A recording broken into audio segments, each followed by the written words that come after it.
attitude is the opposite. High fly ball, deep left field. Oh, 27 does it again. God, Fernando Tatis Jr. with a 2-run shot has the Padres on the board.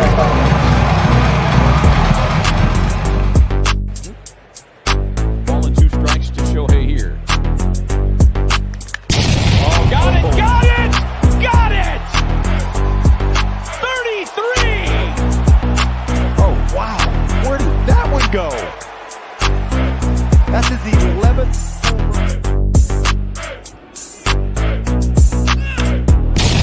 Driven out to deep center field. Going back. Springer turning, looking. See ya. Oh, what a shot by Judge. The Yankees lead 1-0.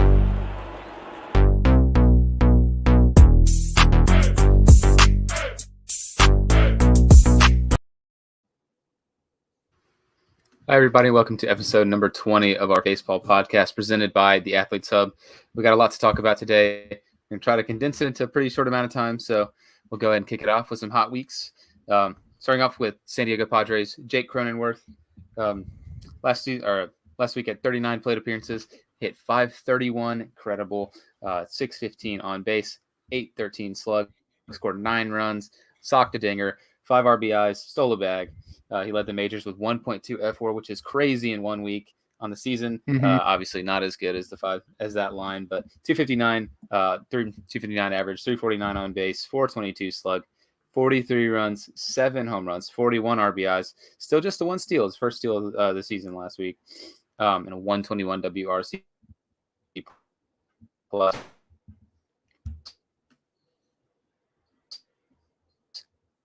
Years ago. But we kind of lost it for a second. Yeah. But Jake Cronenworth's a stud. Why don't you talk a little bit more about your namesake? Sure. Yeah, he's been killing it. He sort of got off to a slow start. I feel like that's a common refrain amongst a lot of guys that will have hot weeks throughout the season as they sort of get back to their regular paces thanks to positive regression and stuff. But normally when I do hot weeks, it's like I'll do these stats accrued since our last podcast. So if anybody is double checking these stats, these are from the last 8 days, not from just the straight up past week. So it's from last Monday until yesterday. But yeah, nonetheless, Cronenworth's been killing it. He, like I said, got up to a slow start. He's not a guy who hits for a ton of power. Hasn't really been doing that this year, but he's been knocking it a ton of runs. I know he made a couple of my articles for the Athletes Hub recently, and in the last week he's just been getting hits more than half of the time, which is pretty incredible. And yeah, that 1.2 F4 was 0.4 more than the next highest, who was at 0.8. So pretty solid week. Glad to see everybody getting in the Cron zone as he gets back to his usual breakneck pace. Of course, skipping from a Jake down to a Jack Zowinski from the Pittsburgh Pirates. First, he's had a big week too. Big game, even talking about that. He's the first rookie to hit 3 homers, one of which being a walk-off in a single game ever. Did that, of course, against, I believe that was against your Giants. Yes, sir. Unfortunate for Jake. But, the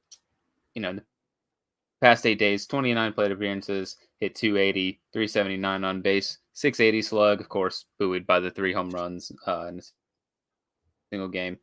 5 runs last week, 3 home. The line's not looking super great, but, he's a good rookie for a Pirates team that's definitely on the verge of, if not already into 487 slug, scored 23 runs, 11 dingers, 19 RBIs, 2 steals, 119 WRC plus. Pretty solid. Do you want to run down the 3 homers, or is the wound still fresh?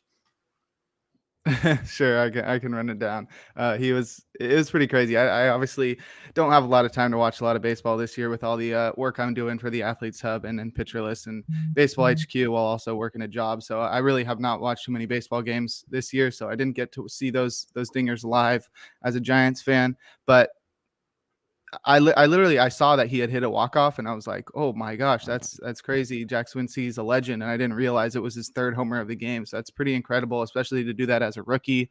I was surprised also to see him add 11 home runs for the season, putting him on pace for like 25, which would be pretty incredible for a guy that wasn't like a top 100 prospect or anything.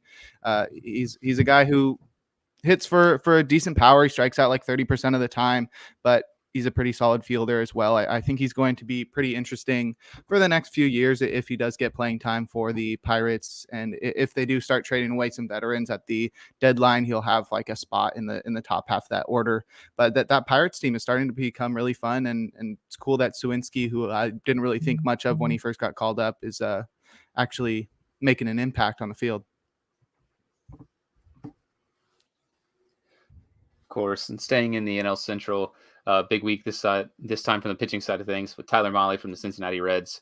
Made just the one start in the last 8 days against the Arizona Diamondbacks, but he carved them up. Complete game shutout, 9 innings pitched, of course, complete game shutout. 3 hits given up, no earned, no walks, 12 strikeouts, 18 whiffs, 35.3% called strikes plus whiffs percentage, and led all of starters just from the one start with .8 FWAR. Great week. Of course, on the season, not so hot. He plays for the Reds, who are miserable to start the season. 2-5 win-loss. He's gone 74 2/3 innings pitched, 4.46 ERA, which looks set to come down if he keeps pitching that way, of course. 1.25 WHIP, 27.1% strikeout percentage. I know Mahle was pretty high on a bunch of people's minds as like, well, he's going to probably step in and be the Reds' ace. Of course, they're going to get, they're going to have Hunter Green and stuff, Lodolo, potentially, but Mahle was everyone's pick because he was so good in the last couple seasons. Slow start, but he looks to be really picking it up. Yeah, and like you said, of course, it's a complete game shutout, but in fact, it actually wasn't a complete game shutout because the Reds can't freaking score. They had to go into extra innings. He didn't get the win. He didn't get the complete game shutout because they went extra innings. Yeah, it's pretty crazy. It's really Reds ruining everything. Yeah, and I think he had a start before that where he went like 7 or 8 innings and struck out double-digit batters and was just incredible again and didn't get the win either. So he's been getting sort of screwed in the win-loss department. That's why he's 2-5, and that's why we don't analyze pitchers by their win-loss percentage. Exactly. So he started off the season really slow. He was a guy who I had sort of been fading in the fantasy field because of his struggles at home. Like he's sort of like Cincinnati is the best home run park in MLB. Some people would think it's Coors. Coors is more BABIP boosting. So the Red Stadium, Great American Ballpark, is really hard to pitch in, and Mahle has struggled there over the last couple of years. I traded him away last year in fantasy after I drafted him because I knew of his terrible splits home versus away, and that seemed to be the case again this year. So like I had him on my fantasy team for a little bit, and I dropped him because I was like, oh shoot, I don't want to deal with the headache of like trying to decide like, oh, he's facing the Pirates, but they're at Great American Ballpark. Is he going to get blown up? And he's been able to sort of turn that notion around in the last few weeks or so. So he's facing the Dodgers, I think, today. So we'll see if he's able to keep this up. But yeah, that last start he had was incredible. Of course, moving on to the players of the week. Familiar face here in the NL side, but we'll get to him. We'll start with a bunch of people's MVP picks previously from the start of the season. I know he was mine. Player of the week, Vladimir Guerrero Jr., Vladito, whatever you want to call him. 32 plate appearances, hit .407, scored 7 runs, 3 dingers, 7 RBIs, 1.278 OPS. Vlad's he's been good, but he hasn't been last year good. But hopefully that'll change from this past week. Player of the week, of course, for the Blue Jays, still trying to chase down our third co-host, who's here in spirit, Isaiah Hansen's Yankees. But if they keep getting weeks like that out of Vlad, who knows?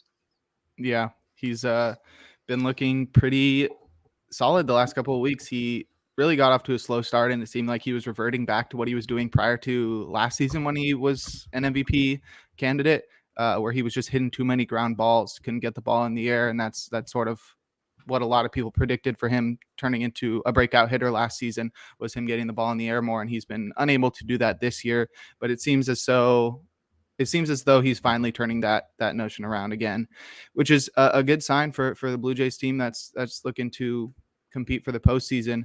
But what's really interesting about these players of the week, if people tune into this podcast and have so for the last 20 episodes, they release them every Monday, like right before we do our podcast or even during it. Sometimes I went to go look for them today and they hadn't been released. They were waiting for us to do our podcast today and they just released them about 30 minutes ago. I couldn't believe it. I was like, really? Yeah, exactly. They're just like, whoa. Can't release players of the week yet. We haven't had the free baseball podcast yet. We did the podcast a day late and they still decided they were going to wait. Exactly. Yeah. And of course, also, if you watch the podcast, you'll hear this guy's name 8,000 times. We need to get like a little running counter and talk about like how many times a show we're going to talk about him. It's, of course, Paul Goldschmidt of the St. Louis Cardinals, probably the leading NL MVP favorite at the moment. 33 plate appearances last week, 467 average, of course. Paul Goldschmidt, he rakes another 7 runs, just like Vlad. 4 home runs this time, 11 RBIs, which is just stupid in a week. 1.482 OPS. He's Paul. We've talked about him 4,000 times. He's Paul Goldschmidt. I don't know what else we can say about him. I don't know what other superlatives we can heap upon him. He's Paul Goldschmidt, and he's probably going to win the MVP. Yeah, I don't have anything to say. He's been killing it this year. We'll see where he lands in the MVP voting at the end of the year. Of course. And since you are a writer for Pitcher List, I think I'm going to hand this next one to you so you can talk about it a little bit. And you go right ahead. Yeah, so the Houston Astros tossed 2 immaculate innings in the same game. Luis Garcia and Phil Maton both threw immaculate innings in the same game. That's the first time that's ever happened in MLB history that one team threw 2 immaculate innings in the same game. I'm not sure if it's happened from opposing teams, but I'm pretty sure that's not the case. I'm pretty sure we've never seen 2 immaculate innings in the same game. They're very rare. They don't seem as so. I'm pretty sure we've talked about this in a previous podcast where when Nestor Cortez threw a immaculate inning, we were talking about how much they've increased over the last few years because of the increase in strikeout rate across MLB from both the pitching and hitting side, obviously. But the most interesting part about this, other than them setting an MLB record for most in a game, was that they struck out the same 3 batters, which is really unfortunate for those guys. They were having a rough day. To name the guys that sort of took the L on that day, it was Nathaniel Lowe, Ezekiel Duran, and Brad Miller. Both struck out, or all 3 struck out on 3 pitches twice in the same inning in 2 separate occasions. So that's a really tough night for those 3, but pretty incredible that the Astros had 2 separate pitchers do that. And Phil Maton actually did it with only fastballs. That's crazy. Yeah, the Astros have been pretty good this year. Rangers lineup, of course, not good, but 2 immaculate innings in the same game. Really cool baseball history. That's what makes baseball so great is every year there's something that's happened for the first time or hasn't happened in forever. It's just awesome to see. What may or may not be awesome to see, depending on your opinion of them, is the new Brewers City Connect jerseys. We talked about this a little bit. What are your thoughts, Jake? Because I know I have mine, mainly from a hater lens, but also just in general. Hater lens? You mean Josh Hader? No, just a hater lens. What are your thoughts on these jerseys? I don't know. I think there's just so many blue City Connect jerseys. We couldn't come up with a different color. They couldn't be yellow like the Red Sox ones. I don't know. They're sort of like really mediocre. I wouldn't call them like bottom half. I just feel like they're so like middle of the road. Just like I like couldn't care less. I love that they say Brew Crew. I think that's honestly the best part, just having Brew Crew on there, because I love calling the Brewers that.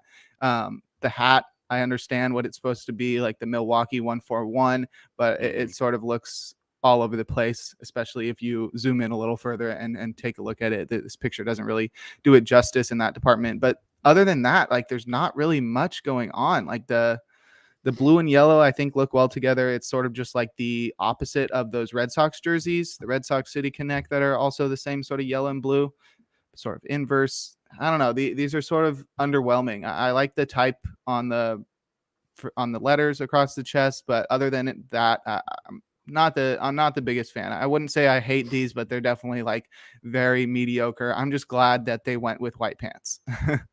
Yeah. I don't particularly care for them. I think they're like, I don't think they're the worst ones in baseball. That's still the Dodgers. They're so boring. Yes. I like the Brew Crew. I don't like the font. I think the font is kind of goofy. It honestly makes it look like they're like a wiffle ball team. I don't know if like you've watched like any like the John Boy and stuff like wiffle ball leagues. It looks like one of their jerseys. No, I do follow Major League Wiffle on Instagram though, and they have some sick games over there. Yeah, it looks like a wiffle ball team jersey for me. Mm-hmm. I actually don't like that they went with the white pants, but also they already have the baby blue jerseys anyway that they wear on occasion. I don't know. It's not different enough from those for me to be like, oh yeah, these are sick. Of course, I hate the Brewers probably more than any other baseball team, but yeah, these could have been cooler. I like the I'm not sure if you follow basketball at all, but you have the Cream City jerseys for the Milwaukee Bucks, and those are pretty sweet. I would have liked to see like a tie-in maybe with the Bucks, get a little green. Yeah, I've seen those. I also wanted to make a joke, but I couldn't find the picture. But there's a one of their minor league affiliates. There's a picture of Omar Narvaez hitting in it, and it was like their jerseys and pants were made to look like lederhosen for Oktoberfest. They should have just been those. That would have been sweet. Yeah, I'm not super big on them, but I don't hate them more than like the Dodgers. Mm-hmm. They're fine, but they're just fine. Yeah, exactly. Pretty mediocre. Yeah. I'll let you talk about this one too. You're the pitcher guy. Sure. You can have this one. Sure. So yeah, I just wanted to point out that pitchers are throwing slower than ever, and this can be tracked in the pitches thrown slower than 50 miles per hour, because rarely, I don't think ever, do you see starting pitchers that are employed in that regard throwing slower than 50 miles per hour. And if so, they're probably going to be losing their jobs shortly. But yeah, from this a tweet from Codify, which is a really interesting account to follow on Twitter. They have a lot of really interesting stats, and they're really good at searching stuff up. I don't know what thing they're using, what website or engine they use to find all their stats, but they be commenting on Pitching Ninja and stuff all the time with really interesting stuff. And they tweeted the other day that the most pitches thrown slower than 50 miles per hour in the last 14 years, we have already reached that in 2022. And just looking at the last 3 years to put this into perspective, because I'm not going to read off every single total since 2008, which I don't think any of them surpassed like 50 except for last year. 2019, we had 0 pitches slower than 50 miles per hour. 2020, we only had 20 of them. And in 2021, all of 2021 full season, there were 126, which was the most by far. And then already in 2022, and this is from like a week ago, there have been 176 pitches slower than 50 miles per hour. So there must be a concerted effort by position players to, forgot to take this down, to throw slower than 50 miles per hour. They're all trying to get that registered slowest pitch tracked by StatCast in 2015, which is cool. It does seem to be more effective than trying to throw an 80 mile per hour fastball by a major league hitter, because that's never going to work. It seems like too easy for them to hit that out for a dinger. But guys like Frank Schwindel, who are throwing 30 mile per hour ephus pitches, curveballs is tracked by StatCast. Mm-hmm. It's pretty interesting. I don't know if this is like a bad thing, but I think not only do we have more position players pitching nowadays, but they are like actually trying to one up each other or one down each other in the miles per hour department. Of course. And it's funny you mentioned Frank Schwindel. He actually has this season, he has the slowest pitch to ever be hit for a home run in Major League Baseball history, which is 35.1 miles per hour. Yeah. And I think he has the slowest pitch just in general ever. I couldn't find that, but that probably sounds right. Podcast favorite, Frank Schwindel. We love you, Frank. Please come on podcast. It'd be pretty cool. But yeah, so yeah, it's been interesting to see like position players just try to go out there and throw a bunch of junk instead of like, I feel like going out there and throwing a bunch of junk is just like, all right, well, they're going to give up a million runs and it just kind of get super, super out of hand. And then the other team will stop trying, or it'll get like some pretty cheap outs and that'll kind of get the game over with. Like I know there's been a bunch of like innings in the past. Like didn't Jose Reyes basically have to go in there and throw like 50 pitches in relief one time as a position player or something? I don't even remember that because he couldn't get any outs. Yeah, that was a really stupid game. Kind of save stuff like that. But yeah, baseball needs more 30 mile per hour pitches. Zach Greinke ought to go out there and see if he can just lob one up there and get an out on it. Yeah. I would love. I'm pretty sure somebody did a math problem to see like what the slowest is you could throw a pitch to get it over the plate, because you still have to have enough force. Right. Like you can do the math to figure out how slow it is. And I think the slowest you could possibly throw it is 27 miles per hour. I would love to see if anyone's going to eclipse 30 miles an hour. Like, I think once it gets to like the sub 30, like that's crazy. If you that's slow pitch softball at that point. Yeah, exactly. Yeah. Moving on to some more fun news. We always talk about prospect promotions. I know Jake was tweeting about this one yesterday. Starting off, Riley Green for the Detroit Tigers, hopefully coming in to buoy the worst offense in baseball. 21 years old, left-handed hitter, of course, plays the outfield. He is the fifth round. He was the fifth pick in the first round of the 2019 MLB draft by the Detroit Tigers, of course. He's their number one prospect, which is really cool. Number two prospect in all of baseball. He's got 60 hit tool, 60 power. And then in AAA in 2021, he killed it. 308 average, 400 on base, 553 slug, 8 home runs, 4 steals, 153 WRC plus, which is just crazy. Exciting times for the Tigers, who have kind of faltered a lot. We had kind of been pretty high on them as a potential dark horse playoff team, and their offense just has done absolutely nothing. Their best hitter has basically been fossilized Miguel Cabrera, of course, which is not great. But Riley Green, really exciting. Love top prospects coming up, and he is, of course, the number 2 prospect in all of baseball. Yeah, I was really excited to see him get caught up. The reason that I put his 2021 stats at AAA in the rundown was because he was injured to start the season. He was on track to make the team out of spring training along with Spencer Torkelson, and then he got injured. I forget what it was, but it kept him out for a couple months, and he sort of had to do a rehab assignment through single A and AAA, and it wasn't really worth it to mention his stats in like 14 games at AAA from this year. But yeah, like I said, I put his best tools in there as hit and power. That's tracked by MLB Pipeline. He's just like a pure hitter. He's got really good plate discipline, really good like he doesn't strike out too much. He can hit for power. He's got some speed, solid fielder. But like you said, I was tweeting about him the other day because he was one of 9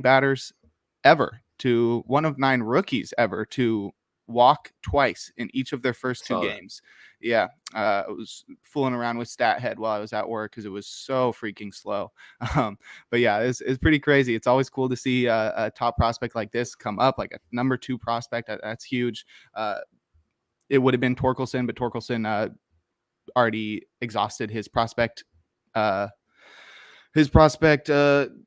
pedigree. I can't think of the status. Word well. Yeah, thank you. Yeah, he's really interesting. I was super lucky to get him in my home league fantasy team. I know everybody loves my updates on my fantasy team, but some guy in my league was holding him for like the last week, just getting zeros on his team. And I was like, ooh, it would be pretty crazy if he like dropped him, because he and I are like the 2 guys with the fastest fingers when it comes to prospects. So like prospect comes up, you got 3 seconds to grab him, or one of us has him. And, but when you drop a player in fantasy, they go on a claim list. So like based off waiver order, you can claim a player and get them on your team. So I thought, oh, if this guy drops him and he gets called up in like the 2 days that he's on the claim list, I'll have a chance at getting him, because like it's really hard to beat this guy. He's really fast at it.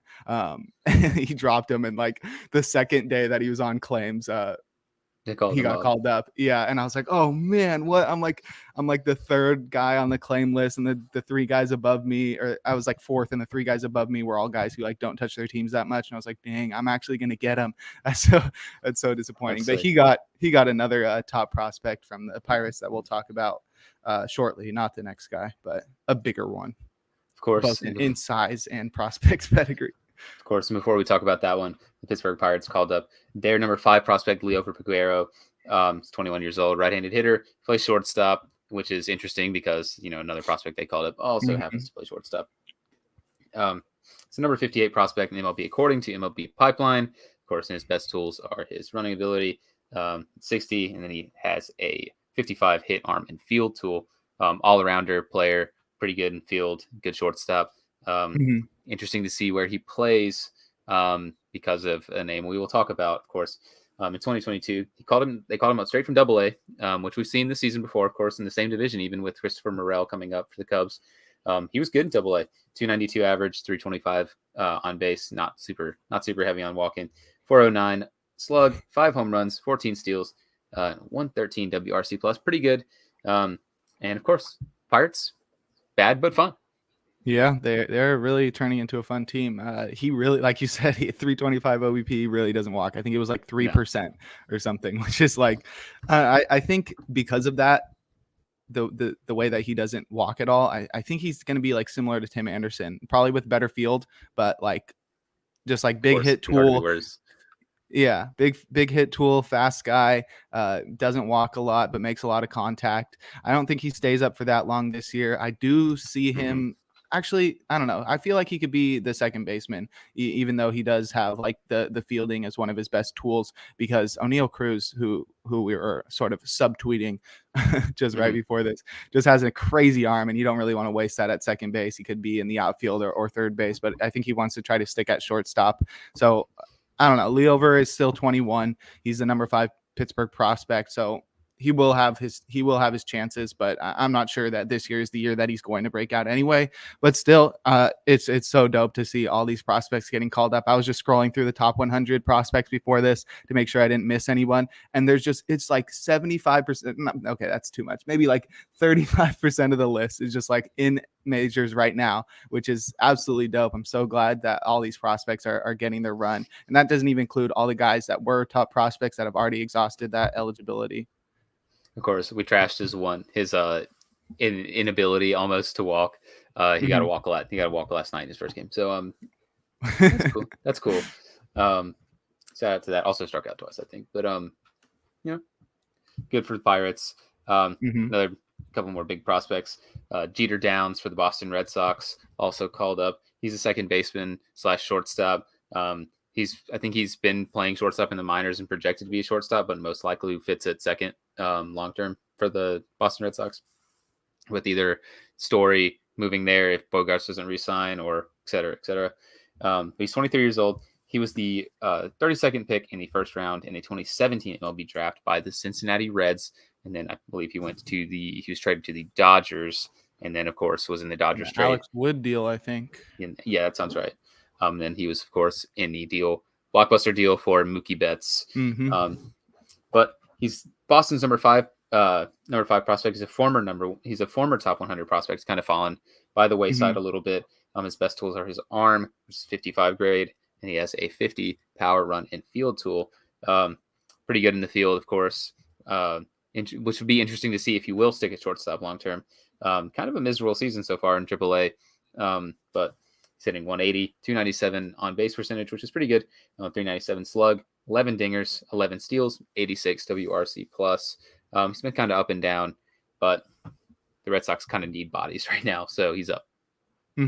He's been really struggling at the plate, and that's carrying over from last season too, where he also had a sub 200 batting average. So it's pretty disappointing, especially if you're a Red Sox fan, to see the main guy you got, I mean, other than Verdugo, obviously, from the Dodgers in that big Mookie Betts deal, sort of failing right now. And it's, at least he's like still showing off his power. He's still showing off his speed. He's still taking a good amount of walks, has to be walking more than 10% of the time, but he's literally just struggling so hard to make any contact with the ball, and maybe getting some coaching from the major league staff can turn that around. But being a first round pick, you sort of have that prospect pedigree that everybody believes in, but that was 2017. He was a high schooler.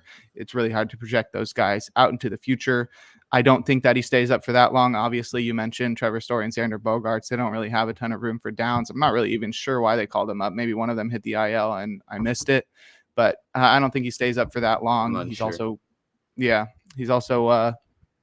I don't know. I was super surprised to see like, oh shoot, like Jeter Downs being called up. Oh, what? He's batting 180. Yeah, not somebody I'm sort of interested in right now in terms of fantasy, but I obviously hope for the best for him. Always want prospects to succeed. Love having more and more stars in baseball, but it might be a few years until Jeter Downs sort of turns into Derek Jeter. Of course. I think he's most likely replacing Christian Arroyo. Okay. Bench bat. Yeah, he's on the injured list, but he's only on the 10-day, so I don't imagine he'll be up for that long. Of course, and a couple more big names to talk about. Of course, O'Neal Cruz. We talked about him so much. Number 3 prospect in all of baseball. Absolute freak. He's a giant playing shortstop. Number 22. Number 3 Pirates prospect. Number 3 Pirates prospect. Number 22 prospect in all of baseball. of course, misread. But yeah, O'Neal Cruz, giant at the plate, hits insane exit velocities. We saw that in spring training. Has a gun for an arm, which we'll talk about, of course. Pirates, super exciting. Everyone's excited to see O'Neal Cruz. I'm excited to see him, and I'm a Cubs fan. And he'll probably personally victimize the Chicago Cubs for several years until Bob Nutting won't give him any more money. So gotta throw that little jab in there. But yeah, O'Neal Cruz, super exciting. I think he had last night. Fun fact, according to MLB Pipeline. I literally have that tweet pulled up right now too. So 3 innings into his debut. He had the hardest throw by an infielder in all of baseball this year, 96.7. He gunned out Christopher Morel at first. He has the hardest hit ball of the year by a Pittsburgh Pirate, which is 112.9 mile per hour exit velocity, and he has the 3 fastest sprint speeds of the year by a Pirate, 31.5, 30.7, and 30.3. He's just a freak athlete. A lot to be excited about if you're a Pirates fan. Yeah, bro. He's insane. He's just a freak athlete. You never see 6'7" shortstops. You rarely see 6'7" baseball players. Like it's like Aaron Judge and then a bunch of pitchers. So he just hits the ball. Like he's like Yordan Alvarez from the left side of the plate. He throws the ball harder than anybody in field. He's like Tatis over at shortstop. He's super fast especially for a guy of his size. He's a solid fielder. He just does everything on the field. He's just a StatCast darling as well. Just everything that you can track on StatCast, he's going to be like 99th percentile. Pretty sure in like his 8 games so far in the majors or however many he's played, he's got like a 95 mile per hour average exit velocity, which is absolutely insane. Yeah. So it's going to be really fun to watch him. He is in this section of prospects that were recalled. So guys that are still in the top 100 that have previously made their debut. So it's not like his major league debut. If everybody remembers that he got called up in September of last year, that's sort of where he made his presence felt. But I had him as my NL Rookie of the Year award favorite. So he's sort of going to be entering into this conversation where he'll have around 3.5 months or so to put himself in the conversation. We will be discussing that award very shortly. But there was one guy that I actually forgot to mention, and that's because he wasn't showing up on my Twitter searches of prospect promotions, and that's Jarrar Encarnacion of the Miami Marlins. He's their number 20 prospect. He was higher ranked before, but he really jumped out to a really great start in his first start. He hit a go-ahead grand slam in his MLB debut. Insane. Yeah, which was his first MLB home run, obviously, in his first game. And it was innings after he had an assist. He's got a really good arm. I think that's his best tool at 60. And he became the second Marlins player to hit a grand slam in his debut since Jeremy Hermida in 2005. But he also stole a base in that game, too. So he had an outfield assist, a home run, and a stolen base. I'm pretty sure he's the first rookie ever to do that, have that combination of 3 highlights. That's such a sick debut. Like, if I were a prospect making my debut and I sort of had some choices, like, I don't know, like get a hit on the first pitch you see or home run in your first at bat, or hit a grand slam, steal a base, and outfield assist. I think I'm going with the third choice there. That's true. That's pretty crazy debut for Encarnacion. Doubling back to O'Neal Cruz, I found this pretty interesting tweet just to underscore how fast he is. His 31.5 feet per second sprint speed tonight to first, of course, is faster than Tyreek Hill. If you were a football fan, who is widely considered the fastest receiver in all of football, it's faster than his fastest clock sprint speed last season at 21.42 miles per hour, 31.4 feet per second. So he was faster than Tyreek Hill last night. He's 6'7", and he's a baseball player that hits the ball over 100, insane. That can hit the ball about 113 miles per hour. And he's only getting started. A couple more recalls to talk about. A guy that I've personally been pretty high on. We had a kind of a debate about it a few podcasts ago when they sent him down for basically no reason. The Padres' number 1 prospect and number 6 prospect in all of baseball, C.J. Abrams, has been recalled to the big league team after basically just showing out in AAA. He is back with the big league team where he should stay, and the Padres should not send him down for any reason whatsoever. until at least Fernando Tatis Jr. comes back. Mm-hmm. So thoughts Yeah, on this? At AAA this season, I do have some thoughts. At AAA this season, he was batting in 30 games. He was batting 314, 364, 507 with 7 homers and 10 steals. So he was really trying to be like, hey, guys, why the heck did you send me down? But he had never played in AAA. So this was his first taste of AAA, and he showed he could handle it. They called him back up. He was striking out only 16.6% of the time. So I'm glad to see him back up. He's a really fun player to watch. He's got a really good hit tool. He's got good speed. He can play both middle infield positions. I think he could wind up in center field or in the outfield at some point when Tatis comes back, or maybe the other way around. Tatis goes to the outfield to save his shoulder. We'll see. I'm excited to see him back. Glad he still has that prospect eligibility tagged with him. And we're just seeing like all of the top 10 prospects being called up. Of course. And then there's 2 more to talk about recall wise. And it's both belonging to the Tampa Bay Rays, recalled their number 1 prospect and number 12 prospect in all of baseball, former Pittsburgh Pirate. I know this one stings amidst all the talk about O'Neill Cruz and Leo Figueroa. Shane Baz, of course, in the Chris Archer trade a couple years ago, where the Pirates got just completely fleeced out of their mind. Shane Baz was my personal pick to win the AL Rookie of the Year. He's a stud. We saw it last year. He's just insane. And this year, he's made 2 starts, but he's kind of struggled to get out of the gates. Got above 5 ERA, but his underlying numbers are a little bit better. And then Josh Lowe, of course, their number 2 prospect, so their number 1 and 2 prospects called back.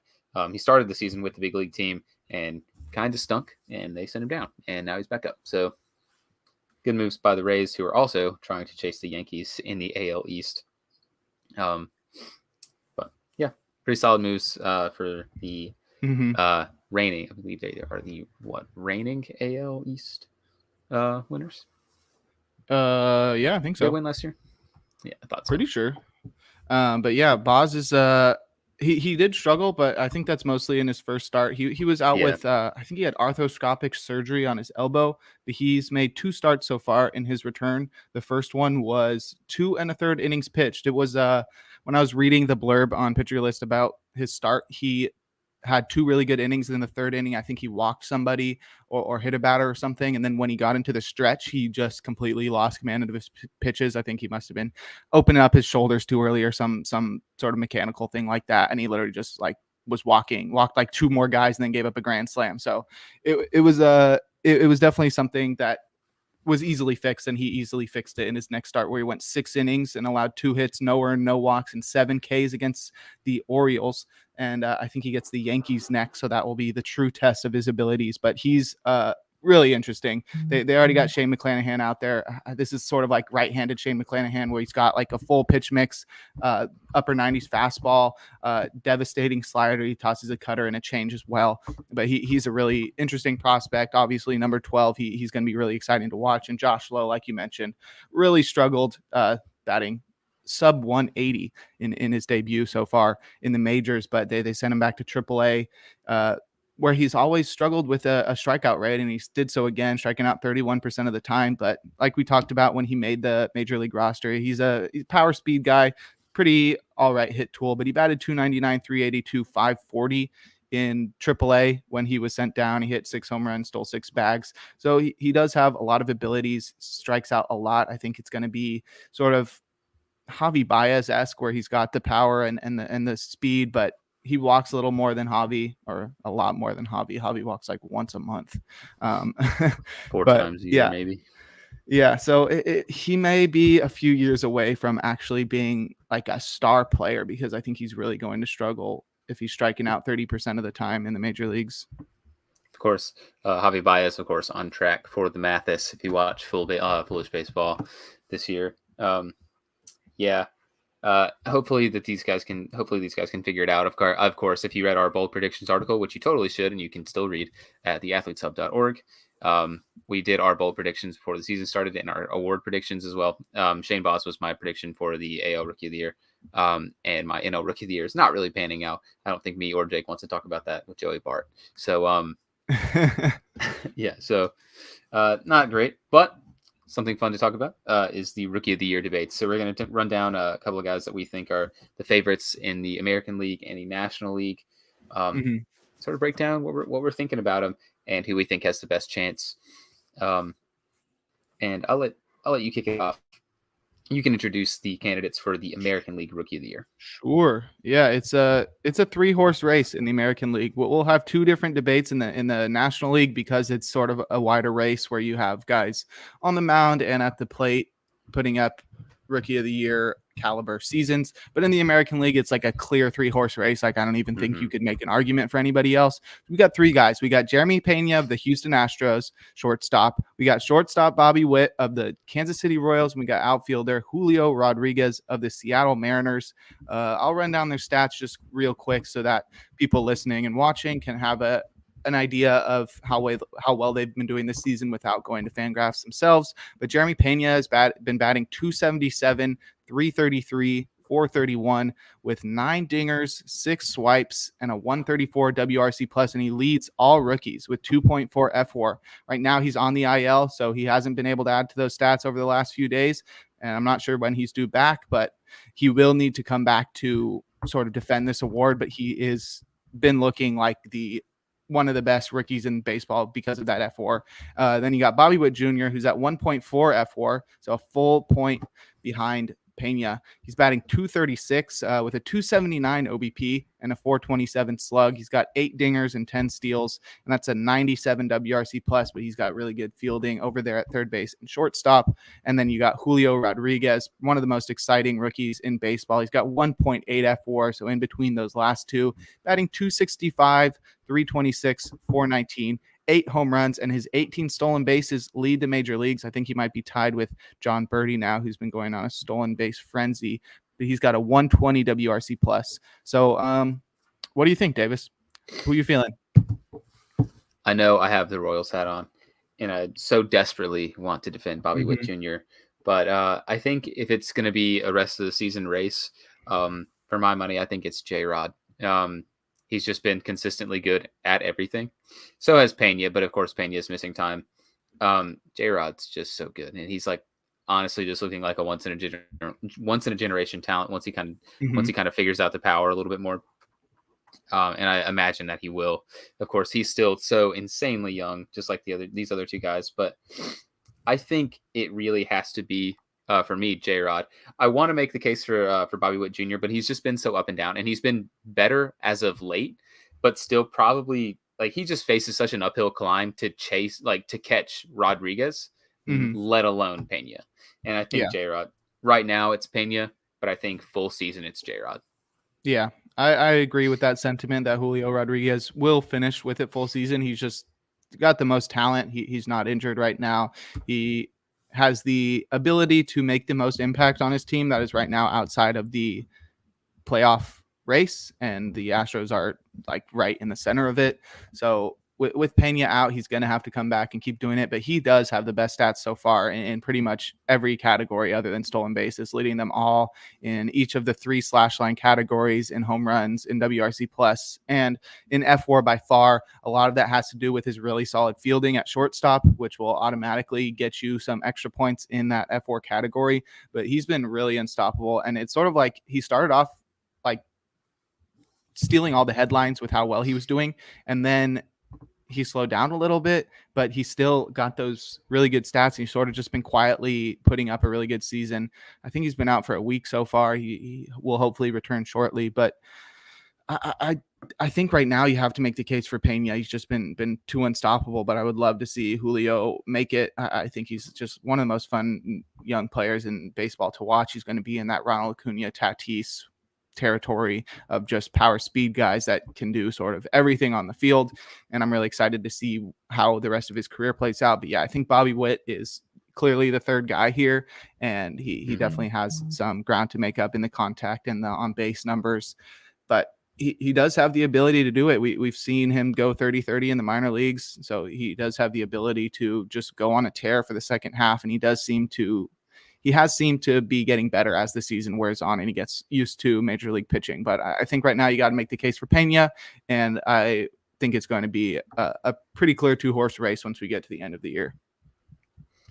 Of course, I think the only other case that you can really make for like Bobby Witt is just the fact that like if he continues improving against Major League against Major League pitching, he's really flashed like power speed, like similar to J-Rod, just because he's got like he's been struggling, of course, but he's got 58 hits. 27 of them have been for extra bases. Like he's flash powered all fields, really fast, good fielder. But yeah, right now it's Pena full season for me. It's J-Rod. Yep. All right. Well, let's move to our first debate for the National League. We got 2 of them here. Like I said, we're going to be splitting them between pitching and hitting because it's really hard to debate pitchers versus hitters. It's hard to weigh what you're supposed to weigh more. So this one's actually pretty interesting. I think this one's it may seem clear based off the statistics, but I think there's definitely a case for both of them. The first guy we'll mention is Spencer Strider, a reliever / starter for the Braves. He's recently moved into the rotation versus Mackenzie Gore of the San Diego Padres, who was a really highly ranked prospect prior to his debut and maybe a couple years prior to his debut as his prospect star sort of faded. But Mackenzie Gore really took the stage by he really took the league by storm when he first came up, and he sort of had a couple rough starts, one of them in Coors, which you can't really blame him for, but he has 54 1/3 innings pitched on the year, a 3.64 ERA, which was very recently, like two episodes ago, he was like sub 2. So it's really climbed recently. That comes with a 4.04 FIP, always worth it to look at, and a 1.33 WHIP, a 26.5% strikeout rate. He's got 1.1 F4, which is slightly behind the 1.3 F4 produced by Spencer Strider, who has tossed 44 innings pitched. I think he's only made 3 or 4 starts on the year, but that comes with a 2.45 ERA, a 2.06 FIP, a 1.05 WHIP, and a major league leading 38.6% strikeout rate among pitchers with at least 40 innings and 1.3 F4. So the stats would say that it's clearly one guy, but do you have a case for Mackenzie Gore? Try as I might, no. I can't bet against Spencer Strider and his excellent mustache. He just throws gas, man. He's so good.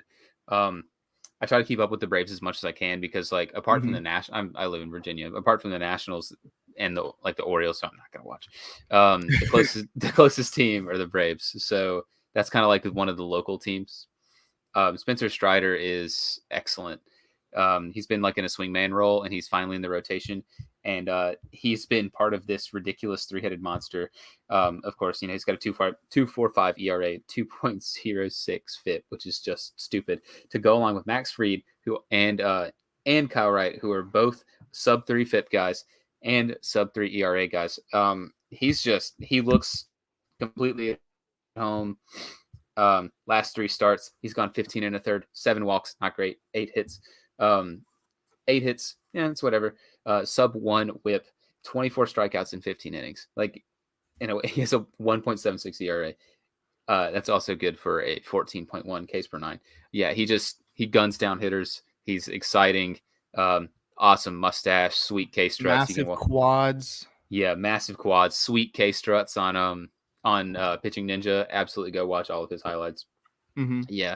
For me, it's Strider. I think one of the only other guys that might have a case against him maybe plays for his team. So we'll talk about that in a little bit. Yes, we will get to that. But yeah, it's tough to hit Gore like this because I think it would have been a really close race 2 weeks ago if we kept Strider's numbers that he has currently and we sort of turn back the clock for Gore, because in his last 2 starts, he's allowed a combined 14 earned runs.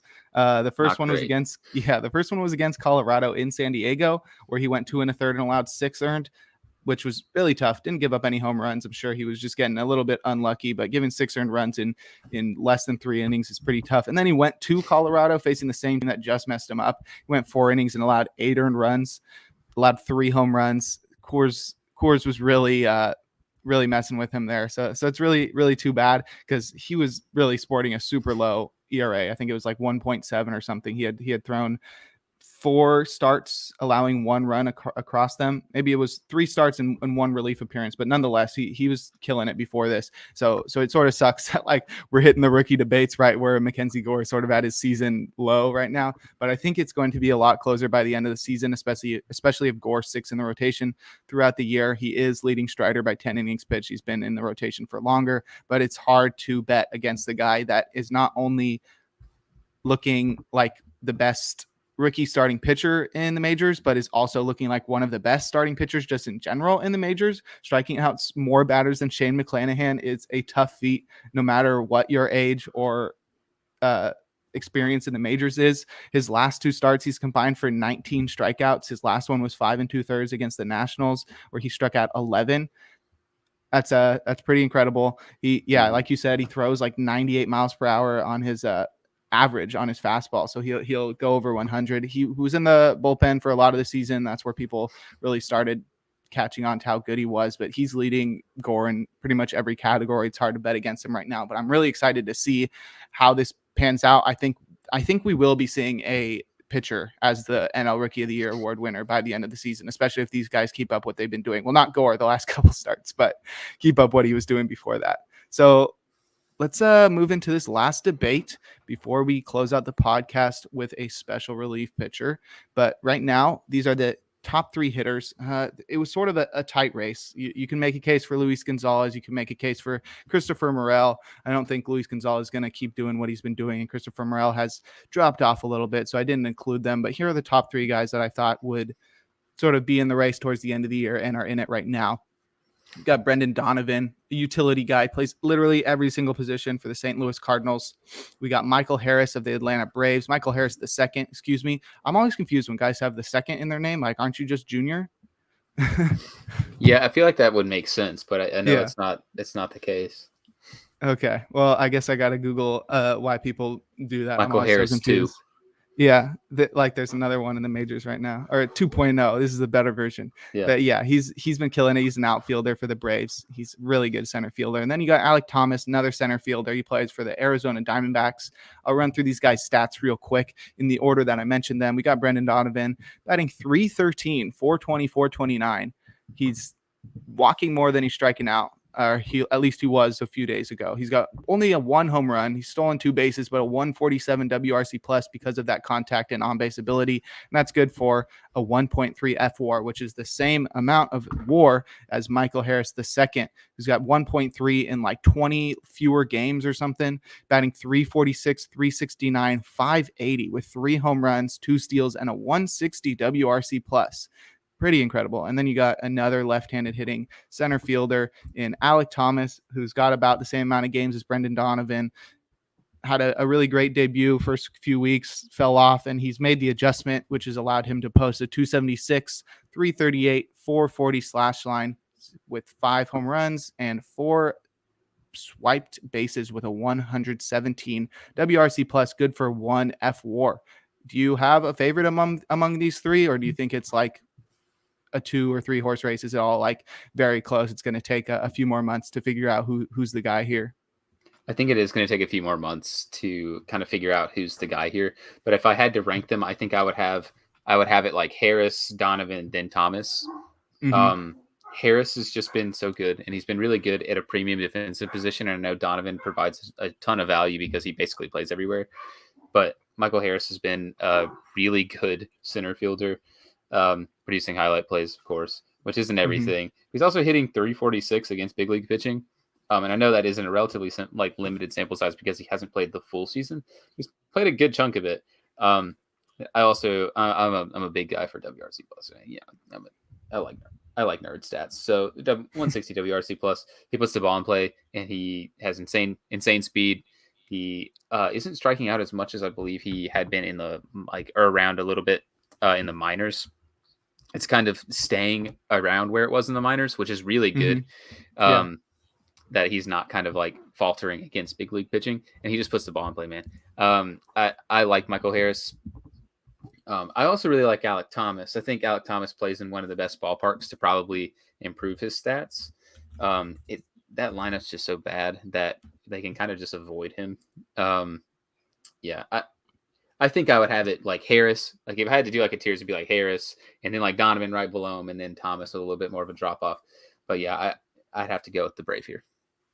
Yeah, I think I'm siding the same way. I had both Harris and Thomas on my home league fantasy team, which I love mentioning on this podcast.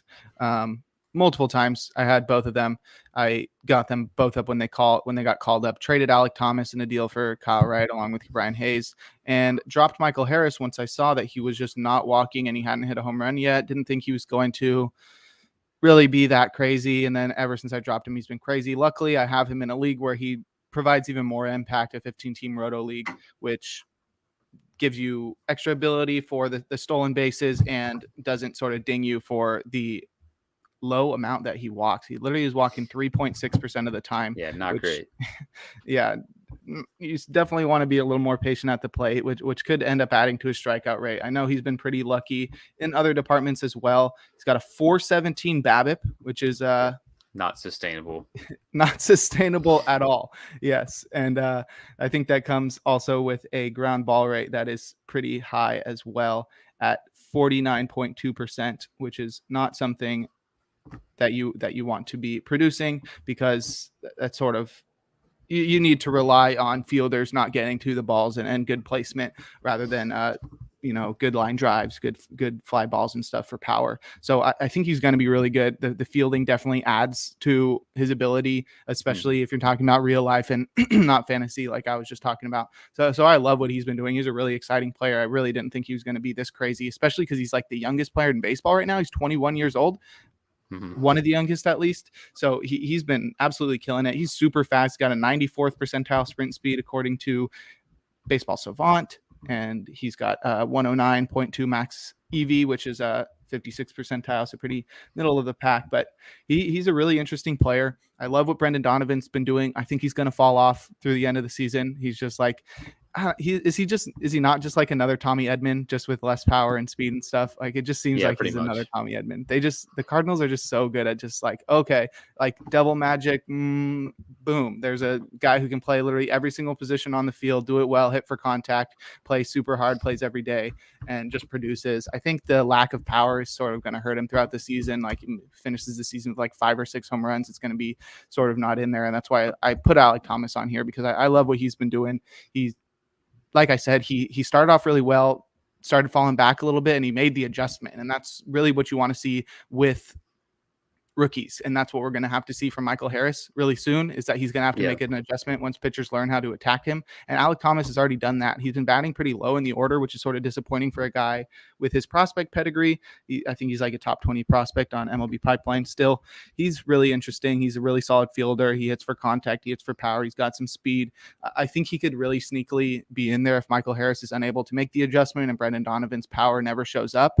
But so like, it could end up being like those two pitchers we mentioned and Alec Thomas. But right now it's clearly Michael Harris, even though he's played such fewer games. The fact that he's accrued the tied for the most F4 among these guys, among all the batters in the National League, among rookies, is sort of telling to how much of an impact he's made with both his glove and his bat. So once again, this has been a big like prospect and rookies podcast, but honestly, like, that's one of the most exciting things about baseball, is you always have like new guys coming up where it's like, I don't know, I don't like pooping on other sports or putting them down, but like basketball, like, the guys that are going to come up are going to be up at the beginning of the season, and the ones that are going to make an impact, because they made an impact in college. And in football is sort of the same way. You don't really have a minor leagues where you're going to be like waiting for I don't know football players, Justin Herbert, to be called up by whatever freaking team he plays for. What is he on, the Rams? No, he's on the Chargers. Okay, and one of those LA teams. Yeah, I agree. I like Harris out of this debate so much. And I like him because of the defensive value he provides over the other two. Thomas has been kind of like average, but Brendan Donovan plays every position, but he doesn't really play any of them super great. He also is another guy that's kind of like Thomas, where he just doesn't strike out. He just kind of puts the ball in play. His BABIP was also a lot higher than I thought it was, but it's still sub 4. So it's maybe, but and on our prospect laden show, of episode 20 of Free Baseball, we'll end it with what we always do, and that is making a call to the bullpen, bringing in the closer, of course, with Jake Crumpler. You can read all of his stuff at the Pitcher List and all of his stuff at theathleteshub.org, which of course sponsor our show. So please go do that right now. Listen to it right now, and then listen to Bring in the Closer while you read all of Jake's articles at the same time. So I'll have a Pitcher List article coming out tomorrow, reliever ranks next 2 days actually, and then I'll have my top fantasy performers of the week, which is a good article to read, even if you don't play fantasy baseball. I mean, Davis sometimes edits it. So like he's reading it, he's understanding what's going on. It's not just like, oh, like you blah, blah, blah, 15 team league, blah, blah, blah, stolen bases. You know, it's like, I'm talking about like some of the stats that they accrued, why they accrued them and why they've been so good, and some interesting tidbits about them. So that's always a good read. And if you really want to support me and the websites I write for, you can go to Baseball HQ as well and sign up for a subscription there. It's a subscription-based service, but they have a lot of interesting stats and services that you won't find on any other website. So that's always a fun one. And if you want to see all the rest of my work, it's on crumplerbaseball.com, which is interesting website to say the least. But yeah, I can't believe we made it through 20 episodes. So that's crazy. Here we go. Let's bring in the closer. It's a interesting one. I was going to say fun, but it's more of a I wouldn't call him a fun guy. Yeah, I don't know if I'd call him a fun man. Yeah. All right. Jonathan Pappelbon, a very well-known closer if you were a baseball fan. Over the last decade or 2 decades or so, like Davis and myself, he had a 12-year career from 2005 to 2016 in which he played for the Boston Red Sox, the Philadelphia Phillies, and the Washington Nationals. He was drafted by the A's in the 40th round of the 2002 draft, but did not sign. A notable thing about that draft was that was the Moneyball draft. He could have been a part of the movie could have been a part of the movie starring what's that guy's name? Brad Pitt and Jonah Hill. You could have had Jonathan Pappelbon playing himself in the movie, but you know what? He decided to not sign. He wanted to be drafted in the 4th round of the 2003 draft by the Boston Red Sox. He debuted just 2 years later at the age of 24 in July of 2005 against the Minnesota Twins, where he was a starter, which is so common amongst these closers that they just start out as a starter and then are just like, wait, you suck. You're going to be a closer. He went 5 1/3 innings pitched. He allowed 4 hits, 2 earned runs. He walked 5 batters and struck out 7. So was obviously struggling with his control. He finished that rookie season with a 2.65 ERA, but he literally only started 2 more games, and those are the last 2 of his career. So they really decided quickly, you know what, you'd be better in the bullpen. He didn't become the closer until the next season, where he used his 4-seamer and cutter, which was it.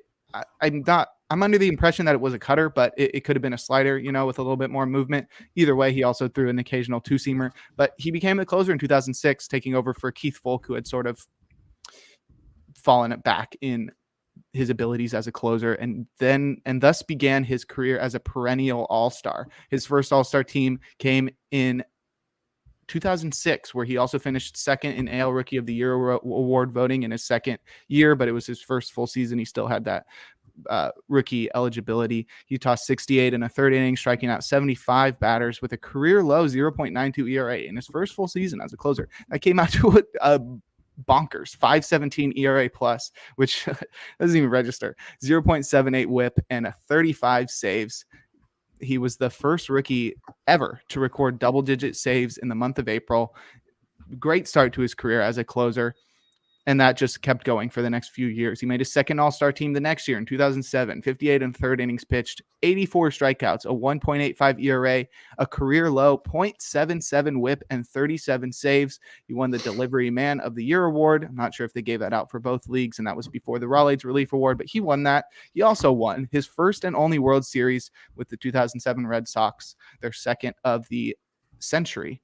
And following that season, he set the record for the largest contract for a closer that was not yet arbitration eligible at $775,000 prior to the 2008 season, breaking the legendary Mariano Rivera's record of $25,000. And the case with guys prior to salary arbitration is that their teams don't have to give them more than the major league minimum. And I think at that time it was probably around 100,000. They're not obligated to give them any more than the major league minimum, but they wanted to keep him happy, and they gave him a record deal by $750,000. They were just like, the Red Sox were just like trying to find a way to just take a big poop on Mariano Rivera. Pretty funny that they just were just like, oh, let's blow his record contract out of the water. All-time petty kings. Exactly. That led to his 3rd all-star team in 2008, where he tossed 69 in the 3rd innings with 77 strikeouts, a 2.34 ERA, and a 0.95 whip that came along with. He just kept one-upping his saves total, 41 saves. And through his first 200 career innings came in during the season, his 0.93 whip was the lowest in Major League history, which that sort of blew my mind. I didn't know that he laid claim to that record, and not only that, it wouldn't be lower than that. But I guess it's really hard to start your career being as dominant as he was. He then set another contractual record, earning the largest contract for a closer in his first year of arbitration eligibility with a $6.25 million deal. Pretty sure that's been surpassed by Josh Hader, but not 100% sure about that. It was the record at the time. that was prior to his fourth All-Star team in 2009, fourth in a row, as a matter of fact, where he tossed 68 innings, 76 strikeouts, a 1.85 ERA, a 1.15 whip, and 38 more saves, excuse me, which helped him break the franchise record for saves in the Boston Red Sox. Pretty crazy. He did that in 4 seasons as the closer. His production began to fall off in 2010 and 2011. Although he wasn't that bad, he had a 3.90 ERA in 2010 and a 2.94 ERA in 2011, and he still saved 37 and 31 games respectively in each of those 2 years. He recorded his 200th save in the 2011 season, which was faster than anyone in MLB history, beating out Mariano Rivera's record low number of appearances. So he was just set on breaking all of Mariano Rivera's record. He wouldn't be able to break the biggest record set by Mariano Rivera. Nonetheless, signed as a free agent with the Philadelphia Phillies prior to the 2012 season, signed for 4 years and $50 million. And he began using his signature For Whom the Bell Tolls by Metallica as his entrance music beginning in that season. He earned his 5th All-Star team in his first season in Philadelphia in 2012, leading the National League with 64 games finished. He tossed 70 innings with a 2.44 ERA, a 1.06 whip, and he struck out a career-high 92 batters with 38 saves. He just keeps racking up the saves, and he even had a couple more solid seasons in Philly. In 2013, he had a 2.92 ERA and 29 saves, and in 2014, he had a 2.04 ERA and 39 saves, and during that season, he was part of a combined no-hitter for the Phillies. And then in 2015, he made his 6th and final All-Star team, closing out a crazy All-Star career where he went 63 in a 3rd innings pitched, only struck out 56 batters, but it came with a 2.13 ERA, a 1.03 whip, and 24 more saves. At the trade deadline, he was traded to the Washington Nationals for Nick Pivetta, who is now on the Red Sox. So he's sort of taken the reverse trajectory of Pappelbon, going from the Nationals to the Phillies to the Red Sox in exact opposite order. And that's where his sort of controversy started popping up. He really was already known as like a hothead before that. He'd been caught arguing with a couple other guys, but he was suspended for throwing at the head of Manny Machado after he hit a go-ahead home run.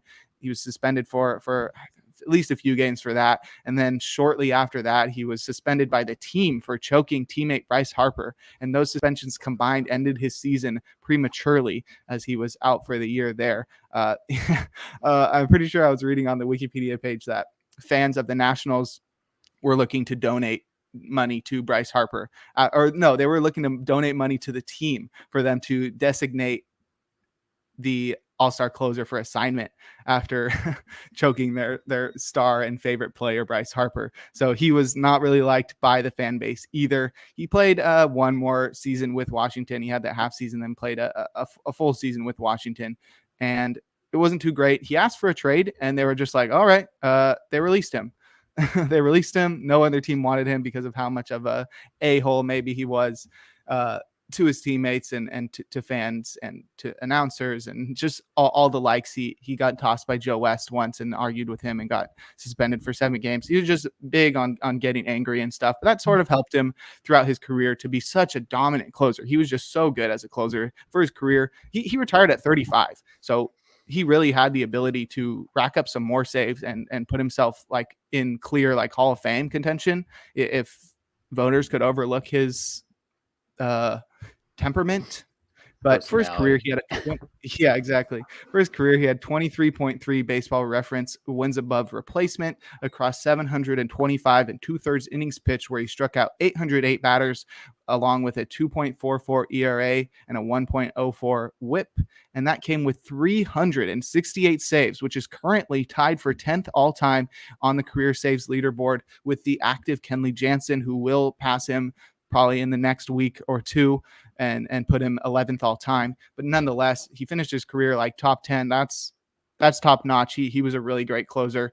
And even if he was sort of a jerk a lot of the times towards the end of his career, but he was dominant. I was really surprised looking through his career that he had so many like 30+ save seasons with sub 3 ERAs, sub 2 ERAs. He was one of the best when he was at his peak.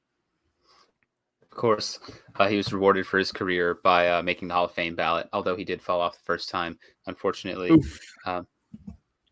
Along with other greats that we've talked about on the podcast, like Joe Nathan, and the soon to hopefully be enshrined one day, Billy Wagner. Yes, Pappelbon was one of the best closers of his era. And make sure you check in with us next week for episode 21, where we'll talk about whatever else happened in baseball and whatever we want about baseball, because it's our podcast and we'll do what we want. And check out Jake's stuff. Like I said, picture list. I have stuff on theathletesub.com if you want to read that. It's yours. Yep. Follow us at the Twitters down below. Yeah, follow us at our Twitters down below. I'm Davis Bird, of course. You can follow me at DVS Bird. And this is Jake Crumpler. You can follow him at Jake Crumpler. And make sure you read all his stuff. Picture list, like I said. Make sure you check out Baseball HQ. Easy plug for us. Yep. Tune in next Monday. Yeah, tune in next Monday. That's all we got today. No.